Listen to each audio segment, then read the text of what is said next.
Totally. I'm curious if you've seen a shift in the hiring profile that people are looking for an SDR.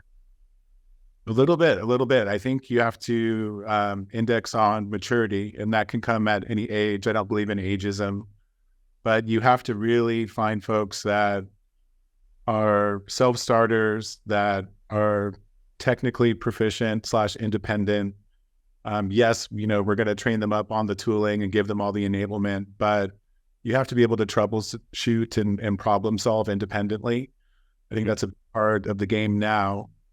And, cold calling is really, really important nowadays. And I think we'll get more into that later. But you got to find folks that can be trusted to do the work 40 hours a week in the remote setting. So you got to index on like maturity, motivation, competency from a tech perspective, and also from like a art of sales perspective. Mm-hmm. I'm curious what you're seeing in terms of like SDR management. Are you seeing a lot of full-time sales dev leadership, or are you seeing a lot of side of the desk as VP of sales, director of sales, running both the full cycle, or both the, I'd say, closers and prospectors? Yeah, it's a great question. I think at the early stage, there's a pattern of hiring one or two SDRs and having them, roll into sales or marketing. I've even seen RevOps in some cases.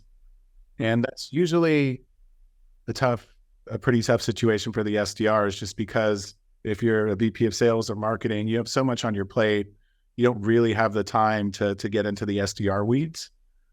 So I think what happens in those cases often is that there tends to be like a consensus leadership team of a lot of folks that either don't have the time to really stand up SDR and give it all the attention that it needs, or maybe a lot of these folks have never actually done it themselves. So what tends to happen is you have a lot of mistakes across your entire left to right sales development supply chain, not the right tools, bad data, messaging, compensation, like you name it, like low attainment, goaling, all of that stuff is really important to get right.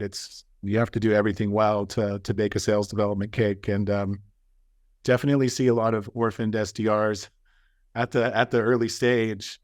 And we brought in often to often like 180 a team that's on fire in a bad way. And I imagine predictable revenue gets brought in often after a failure to launch situation, right? So they're like, hey, like we're going to outsource this and work with some pros because we don't have the muscle for this yet internally.